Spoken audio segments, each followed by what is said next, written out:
Hello, my dear friends. What have you been up to? Welcome to Learn English Online with Krishna. Helping verbs can be very confusing sometimes. दोस्तों, helping verbs जो होते हैं वो कभी कभी हमको बहुत कन्फ्यूज़ करते हैं। कई बार तो हमको ये भी नहीं पता होता कि हेल्पिंग वर्ब्स होते कितने हैं। तो आज दोस्तों ये सीखेंगे कि हेल्पिंग वर्ब्स कितने होते हैं और इनको सेंटेंस में कैसे यूज़ करते हैं। आज का जो टॉपिक है हमारा दोस्तों वो है हेल्पिंग वर्ब्स। हेल्पिंग वर्ब्स को ऑक्सिलियरी वर्ब्स भी कहा जाता है। तो मैं आपको सबसे पहले ये बता दूं कि हेल्पिंग वर्ब्स जो हैं वो 23 होते हैं, 23। ये कौन कौन से हैं देखिए, सारे यहाँ पर लिखे हुए हैं। Am, is, are, was, were, do, does, did, have, has, had, shall, will, be, being, been, can, could, may, might, would, should and must. ये सारे हेल्पिंग वर्ब्स हैं। तो इनको देखते हैं कैसे सेंटेंस में ये यूज़ होंगे और इसमें और भी जो इससे जुड़ी हुई बातें वो भी सीखेंगे। देखिए, सबसे पहला जो हमारा हेल्पिंग वर्ब है वो है एम। तो देखिए, दो एग्जाम्पल्स हैं, एक असर्टिव सेंटेंस का यानी कि जिसको अफर्मेटिव सेंटेंस भी कहते हैं, और एक इंट्रोगेटिव सेंटेंस का। देखिए, एम को असर्टिव सेंटेंस यानी अफर्मेटिव सेंटेंस में अगर यूज़ करेंगे हेल्पिंग वर्ब की तरह तो ये सेंटेंस बना हुआ है, I am reading a book. बहुत ही ऑर्डिनरी, बहुत ही साधारण सा वाक्य है। एम इसमें हेल्पिंग वर्ब है और रीडिंग जो है वो मेन वर्ब है। हेल्पिंग वर्ब तब होगा जब उसके साथ एक मेन वर्ब भी होगा। तो एम हेल्पिंग वर्ब है, रीडिंग मेन वर्ब है। अब इसी का इंट्रोगेटिव सेंटेंस बनाया, एम आई बीइंग रूड। कई बार लोग पूछते हैं ना कि मैं क्या आपसे बदतमीजी कर रहा हूँ, एम आई बीइंग रूड। तो देखिए, एम जो है वो हेल्पिंग वर्ब है और बीइंग जो है यहाँ पर मेन वर्ब है।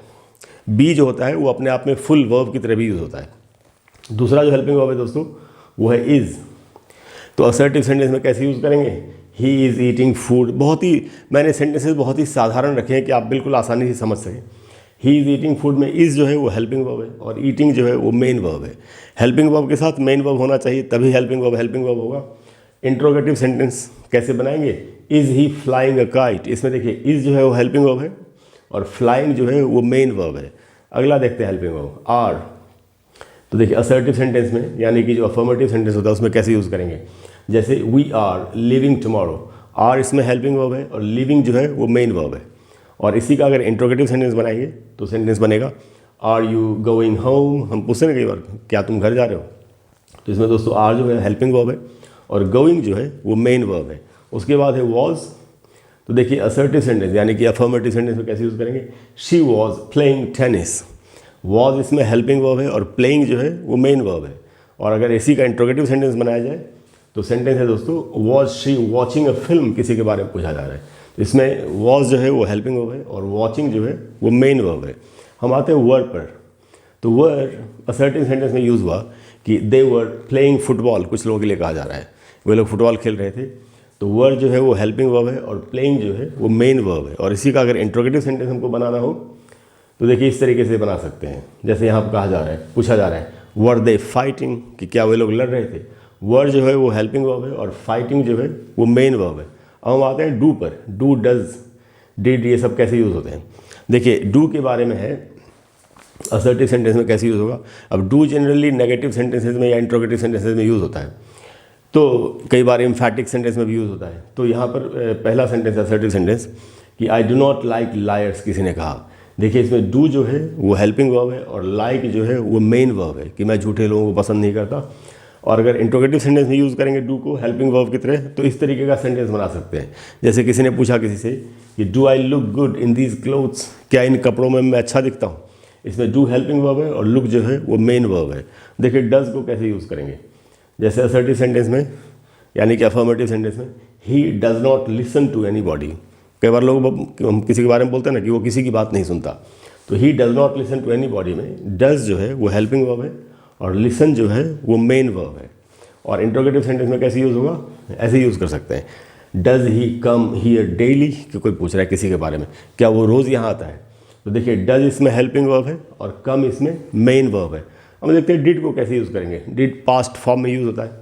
तो असर्टिव सेंटेंस या अफर्मेटिव सेंटेंस इस तरीके से बना सकते हैं कि ये एक नेगेटिव सेंटेंस है। असर्टिव में ये एक नेगेटिव सेंटेंस है क्योंकि इसमें नॉट लगा हुआ है। You did not tell me the truth, भाई आपने मुझे सच्चाई नहीं बताई। डिड जो है वो हेल्पिंग वर्ब है और टेल जो है वो मेन वर्ब है। अब इसको इंट्रोगेटिव सेंटेंस में कैसे यूज़ करेंगे, जैसे कोई किसी से किसी के बारे में पूछा जा रहा है, did he realise his mistake, कि क्या उसको अपनी गलती का एहसास हुआ। इसमें डिड जो है वो हेल्पिंग वर्ब है और रियलाइज जो है वो मेन वर्ब है। अब आते हैं हैव पर। Have, has, had. देखिए हैव असर्टिव सेंटेंस में कैसे यूज़ करेंगे हम, वो कोई पूछ रहा है आई हैव कि कोई बता रहा है आई हैव इन्फॉर्म्ड एवरीबॉडी कि भाई मैंने हर किसी को सूचना दे दी है। हैव जो है वो हेल्पिंग वर्ब है और इन्फॉर्म जो है वो मेन वर्ब है। इंट्रोगेटिव सेंटेंस में कैसे यूज़ करेंगे कि पूछा जा रहा है have they completed their work, क्या उन लोगों ने अपना काम पूरा कर लिया है। इसमें हैव हेल्पिंग वर्ब है और कंप्लीटेड जो है वो मेन वर्ब है। हम आते हैं हैज़ पर। हैज़ असर्टिव सेंटेंस में कैसे यूज़ होगा, जैसे कहा जा रहा है he has sent all the mails, उसने सारी मेल्स भेज दी हैं। हैज़ जो है वो हेल्पिंग वर्ब है और सेंट जो है वो मेन वर्ब है। वर्ब की थर्ड फॉर्म लगी हुई है, प्रेजेंट परफेक्ट का सेंटेंस है ये। इंट्रोगेटिव सेंटेंस में पूछा जा रहा है हैज़ शी कुक्ड फूड, क्या उसने खाना बना लिया, ये भी प्रेजेंट परफेक्ट में है। हैज़ हेल्पिंग वर्ब है, कुक्ड जो है वही मेन वर्ब है। हम आते हैं हैड पर। हैड को कैसे यूज़ करेंगे, देखिए हैड असर्टिव सेंटेंस में ऐसे यूज़ हुआ कि I had seen him before, कोई कह रहा है पास्ट परफेक्ट का टेंस है कि मैंने उसे पहले भी देखा था, I had seen him before. तो यहाँ पर हैड जो है वो हेल्पिंग वर्ब है और सीन जो वर्ब की थर्ड फॉर्म है वही मेन वर्ब है। हम आते हैं इसके इंट्रोगेटिव पर। देखिए इंट्रोगेटिव सेंटेंस है, किसी ने पूछा had he told you something, क्या उसने तुमसे कुछ कहा था। हैड हेल्पिंग वर्ब है, टोल्ड जो है वो मेन वर्ब है। हम आते हैं शैल पर। देखिए शैल मॉडर्न इंग्लिश में बहुत कम यूज़ होता है, फिर भी सीखने के लिए हम इसको ऐसा एग्जाम्पल ले सकते हैं। तो असर्टिव सेंटेंस में कहा जा रहा है we shall go to Lucknow tomorrow, भाई कल हम लखनऊ जाएंगे, कुछ लोग बोल रहे हैं। शैल देखिए इसमें हेल्पिंग वर्ब है और गो जो है वो मेन वर्ब है। और अगर इसी का इंट्रोगेटिव सेंटेंस बनाना हो तो लोग आपस में बात करते हैं ना, पूछते हैं कि अरे यार आज ये काम कर लें क्या, उस तरीके से पूछा जा रहा है। Shall we attend the meeting, क्या हम मीटिंग अटेंड कर लें।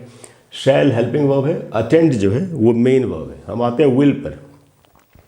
असर्टिव सेंटेंस में कैसे यूज़ हुआ, कोई किसी को बोल रहा है I will call you tomorrow, will helping verb है, कॉल मेन वर्ब है।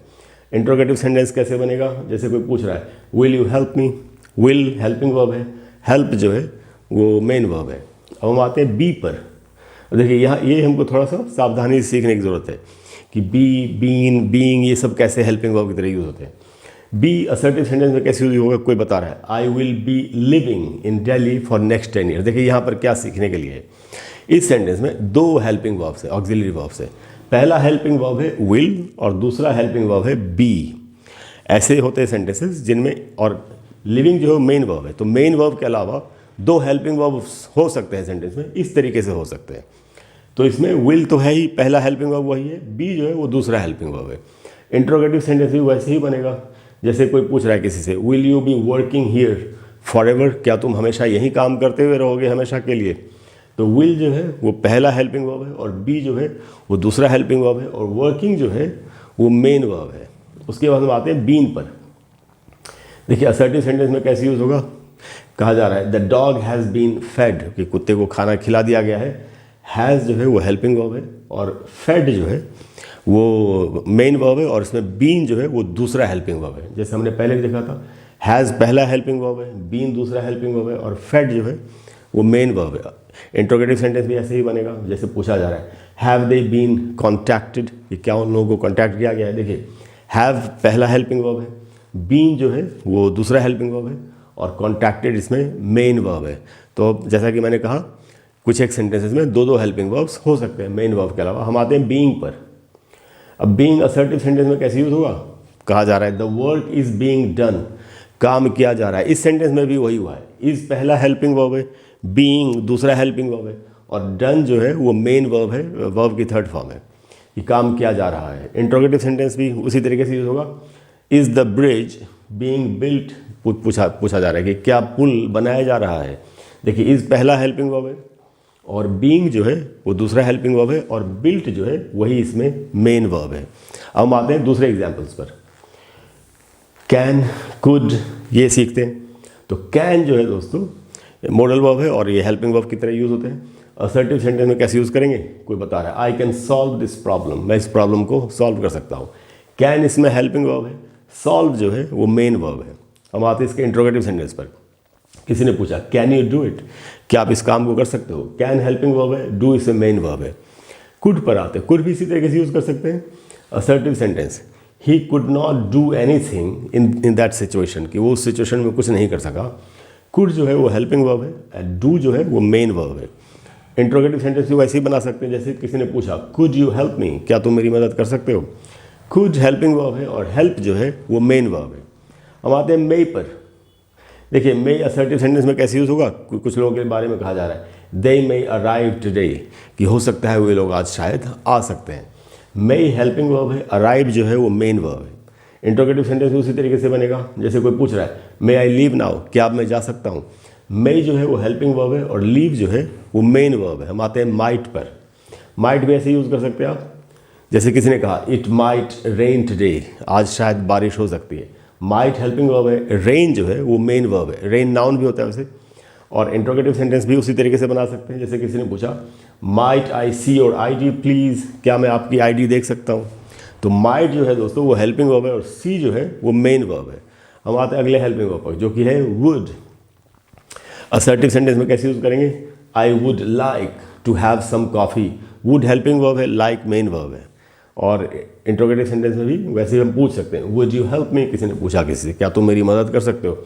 वुड हेल्पिंग वर्ब है, हेल्प जो है वो मेन वर्ब है। हम आते हैं शुड पर। Assertive sentence you should work hard, कोई किसी को बोल रहा है आपको कड़ी मेहनत करनी चाहिए।